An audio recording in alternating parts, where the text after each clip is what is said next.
Welcome to Buffalo Campday Recap. I'm Thad Brown along with A.J. Feldman. Practice number 8 in the books for the Buffalo Bills here at St. John Fisher. And this practice had a scary moment at the end. Jordan Poyer left practice with an arm injury. The Bills are officially calling it an elbow injury. What happened was it was a first and goal play from the 5, a run play. Poyer, as he often is, from the safe position, came up to get involved in the tackle. It was a play that didn't go anywhere, so there's a giant pile of bodies around James Cook, who was carrying the ball.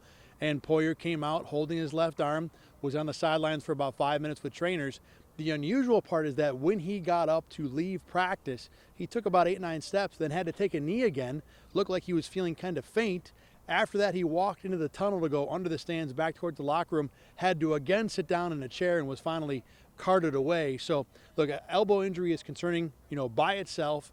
It's not necessarily an awful thing that, or a concerning thing in terms of whether or not Poyer will play, what happened afterward. But AJ, for sure, unusual to see a guy with, what is just seemed to be a regular arm leg injury being affected in other ways.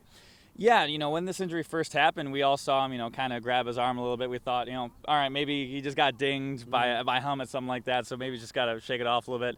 And then, like you said, he goes to the sidelines, he goes down, he gets looked at, tons of people looking at him, and then he just keeps walking away, and it just keeps getting worse. He can't walk, he's got to bend over, like you said, eventually he gets driven off in a cart. So a weird situation for sure, something you definitely don't see, There's, adrenaline going, things like that. Everything's, probably run through his head, so maybe something like that. For those of you who are not in Western New York, Rochester, Buffalo, it is not particularly hot today, so it was not one of those 95-degree training camp days where, this could kind of be expected. So unknown what was going on there. We did see him walking around after practice, and, it seemed fine. It's not like he was, getting wheelchaired around or anything like that. So, but something definitely to keep an eye on is now Micah Hyde out and still not participating in team drills with that, hip glute injury, whatever. And now Jordan Poyer.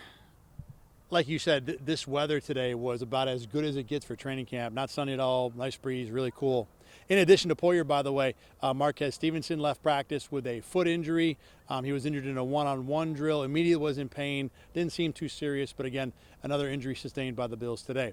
Now, as for the practice itself, the guy that stood out to me 2 days in a row is rookie corner Christian Benford, who, again, was getting a lot of first-team reps and very much holding his own. I mean, against Stephon Diggs, Gabriel Davis, he's going up against the Bills' top receivers and is not necessarily erasing them or winning battles every single time, but he looks like he belongs on the field with those guys.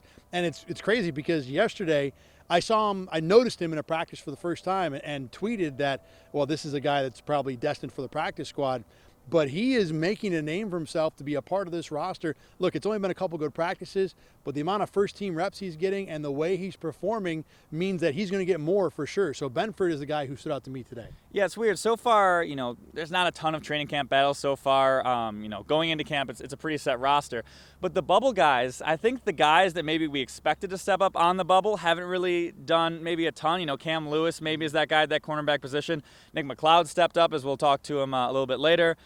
Like you said, Christian Benford. So these bubble guys are kind of shaping out maybe a little bit more differently than we thought coming into training camp, I'd say. Well, that's why they play the practices, as Chris Berman would not really say. We'll talk, by the way, Nick McLeod, you sat down with him today. That story will be coming up on News 8 later on this week. The other thing that I saw today that really stood out is that the offense was just plain not good. I mean, and look, they're playing without 3 starting offensive linemen. Greg Manns, one of the backup guards, also was out of practice today. So you had Bobby Hart and Cody Ford at guard, probably guards 3 and 4 or maybe 4 and 5 on the team. So is that a factor? Absolutely it is. But separate to that, Josh Allen just wasn't good. He was making poor decisions. He had an interception to Taron Johnson today where Johnson was so far out in front of Isaiah McKenzie, it looked like Johnson was running the route and McKenzie was the guy defending. So what is Josh Allen doing throwing that ball? He tried to force another one to James Cook on the goal line, deflected twice, and Terrell Bernard had an interception. So things around Josh Allen are not good. But Josh Allen wasn't good. The whole offense wasn't good. Again, the last week when we talked about a couple other practices where the offense wasn't good, am I concerned? No, it's the Bills' offense. It's Josh Allen. They're going to be fine. But that said, we're 8 practices in. I think the offense has had one good one so far. So, once again, injuries are a factor, but I think it is something that's concerning. Yeah, the story, first day, second day of practice, the defense is always ahead of the offense at this part of camp. We're halfway through camp, and it's still kind of the case. Like you said, really nothing to be concerned about. There's no alarms going off, but something to keep an eye on going forward. Like you said, a bad day for the offense. One of the guys that we both liked on the offensive side of the ball, Isaiah Hodgins. A couple nice plays in one-on-ones. Had a really good one-on-one session. He was just, anytime he was getting the ball thrown his way, he was making a play. And this is a guy that, outside receiver right now, it's Stephon Diggs, it's Gabriel Davis, and it's a bunch of question marks. They've obviously have a lot of guys to play the slot. You've got Jake Kumaro, who obviously does good things on special teams. So if there's a way for a guy like Isaiah Hodgins to find his way onto a roster, the path is open for him. Yep. He's doing a good job of getting it so far. Whether or not, his offensive production will weigh out, special teams decisions, stuff like that. But he's certainly younger than Jake Kumaro. He certainly has, more potential. He's having a good couple of practice here lately. And Hodgins was a draft pick of this regime, so that helps as well. But I think you're right. Hodgins has got to be so good on offense, he's going to have to outplay Kumaro's ability to be effective on special teams as well. Now, Leslie Frazier met with the media this morning today. It's a rotating group for us of coordinators along with Sean McDermott. And, AJ, you were impressed with something Frazier said about Ed Oliver and the way he's developed as a player. Yeah, and Ed Oliver, he's always had the potential, high draft pick. Last year, certainly his best season that he's had so far, disruptive force on the inside. He's been talking about how he's meshing with Von Miller so far, so we're expecting some more good things about him today. And then Leslie Frazier said that, the thing that was really the difference last year, the thing that is maybe the difference so far, is the mental side of the game. Obviously, the strength, the size, it's always been there for Ed Oliver, but he was really impressed with how Ed Oliver is kind of coming into his own as a pro so far. Early on, he was relying so much on his physical ability, trying to outpower people. I'm stronger than you, I'm tougher than you, but I think he learned over time at this level the neck up matters, being able to understand situational footballs, 1st and 10 versus 3rd and 1, things are going to be a little bit different. It's 3rd and 10 versus 3rd and 2. It's going to be a little bit different. So that's where I've seen the greatest growth, and I attribute a lot of that to Eric Washington as coach. I mean, that was something we talked about over last offseason. That was an area we wanted to see him grow, just understanding the game.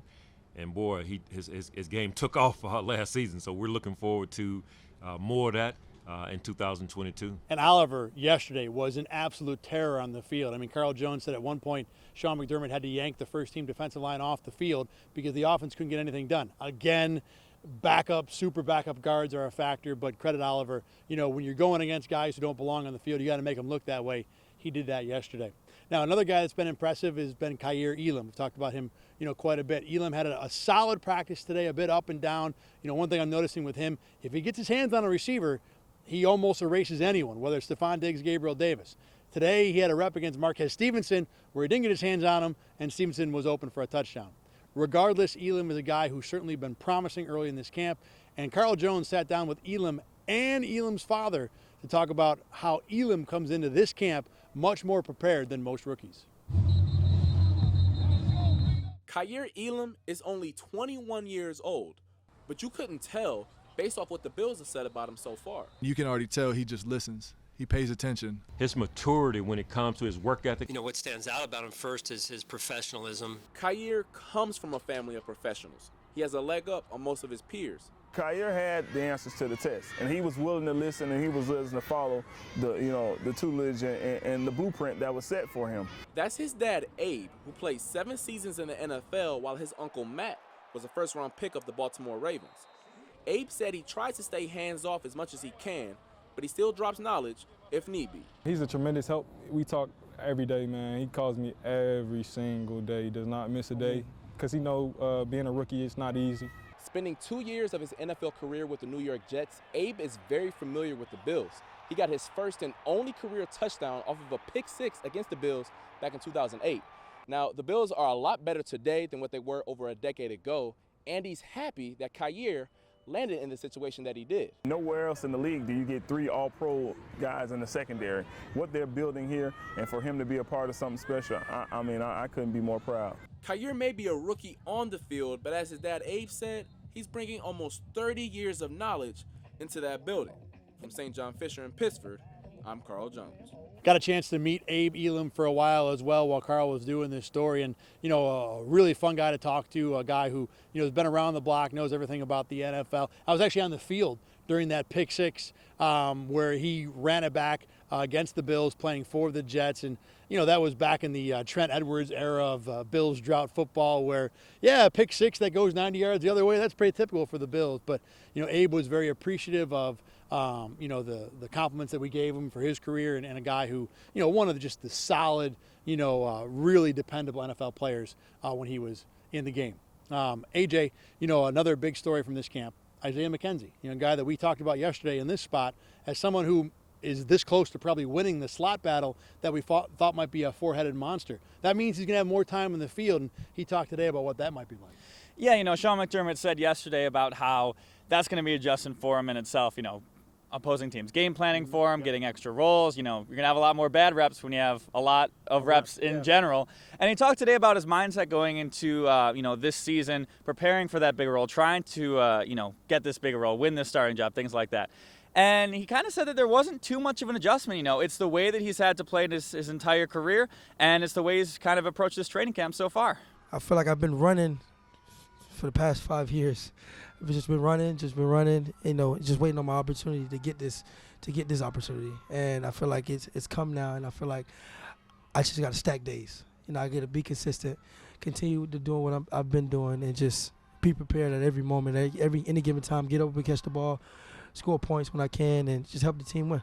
And McKenzie, like kind of most of the offense, didn't really have a great day of practice. He had one play where he was, doing some work in the backfield. It was a miscommunication with him and Josh, or a bobbled handoff. Yeah, one of those like quick pitch passes forward. It didn't go well. Didn't go well, but, he's had a really strong camp. He's stood out so far, and, he seems to be taking this starting slot receiver job, grabbing it with both hands so far. The thing that I noticed about him in one-on-ones today with receiver corners is that he didn't win all the time. He was probably won as many as he lost, but his confidence level to me seemed high. Isaiah McKenzie has confidence? Yeah, shocker. What? I know. But regardless, look, there's one thing about talking confidence and talking trash confidence. Isaiah McKenzie knows he can do that. On the field, the way he carries himself and the way he goes through his routes, to me, and maybe it's just me, looking at this guy as a potential or likely starter, to me it feels like he's more confident in what he's doing on the field. I mean, he ran one route in one-on-ones where he basically rope-a-doped the DB. He kind of took one step off the line, stopped, and then after a good second of a heartbeat, took off down for a short fade and got open. It was a great route. I don't know if he'd really be able to use it in a game, but regardless, he won the rep and looked very confident doing it. So I've been impressed with that part of his game so far. Yeah, and you think back to last year when he had the problems with the muffs and the kickoff problems. I believe it was, the New Orleans game where he got benched? Yes. Do I have that correct? And if I remember, it looked like he was walking around a funeral pregame. What? Yeah, so. I remember watching him on the field and thinking, this guy might never play again. We didn't know at the time then what was going to happen. But yeah, I mean, it looked like he thought, or maybe I'm inferring again, but it certainly was not a happy day for him. And maybe the thoughts were my career might be over. Yeah, and you saw him tweet out stuff like that. Someone was like, "Oh, my season's over," and someone replied, "No, you're good. You'll be back in there." It's like, I don't know, man. So there was a lot about Isaiah McKenzie last year, and like you said, it's one thing to be bashful the face of the franchise. It's another thing to get up quickly after a bad rep. So if he can improve on that, especially when he has this potential starting job, that'll be big for him going forward. One more thing about today in terms of the injuries. We talked about Micah Hyde still not participating in team drills. Jamison Crowder was in on team drills today, so some improvement there from the wide receiver core. Greg Manns and Brandon Bryant were the two additions to the guys who are on the bikes. Other than that, nothing changed. Still no Ryan Bates, still no Roger Saffold. Offensive line remains a work in progress at best. Really, it's a mess right now, if that's frankly what it's been. But we're only, a month and 6 days from the real games beginning. I think the Bills have time. All right, tomorrow, practice 3 of 5 in a row this week. This one will not have a full fan attendance. It'll only be corporate sponsors, so much less energy. But the Bills will be out here doing the work, and so will we. It'll be Carl Jones in this spot with me tomorrow. Until then, thank you very much for watching Buffalo Campday Recap. For AJ Feldman, I'm Thad Brown. Remember, you can watch every day there is practice at RochesterFirst.com, and you can listen on Spotify in the podcast version. Thanks for watching and listening, and we'll see you tomorrow.